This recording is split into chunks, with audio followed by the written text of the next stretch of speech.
जैसा कि आप सभी जानते हैं, लता मंगेशकर अब इस दुनिया में नहीं रही। उनकी आखिरी सांस लेने से पहले उनके 2 दिन उनके लिए काफी ज्यादा दर्द भरे रहे। इस बात की जानकारी उनकी देखभाल कर रही नर्स सारिका देवानंद भीसे ने दी है। उन्होंने बताया कि रविवार को अंतिम सांस लेने से पहले उनके आखिरी 2 दिन बेहद तकलीफदेह रहे। ये बात बताते वक्त उनकी आंखों में आंसू आने लगे थे। लता मंगेशकर ने 92 साल की उम्र में रविवार को दुनिया को अलविदा कहा।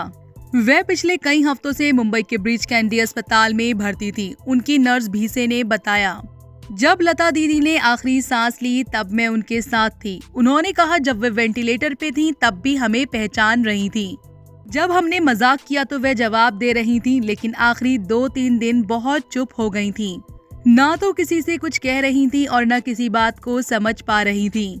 वह 2 दिन पहले ही एक लाश की तरह लगने लगी थी, यहाँ तक कि उन्होंने खाना पीना भी छोड़ दिया था। भीसे कहती हैं कि लता मंगेशकर के आखिरी 2 दिन बहुत भयानक थे।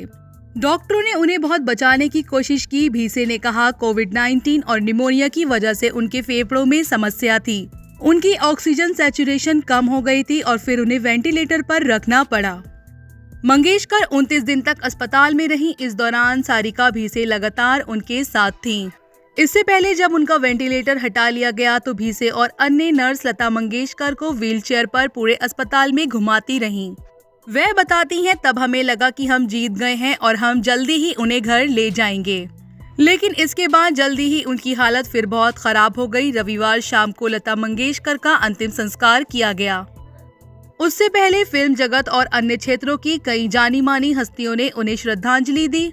इनमें अमिताभ बच्चन, शाहरुख खान और सचिन तेंदुलकर शामिल थे।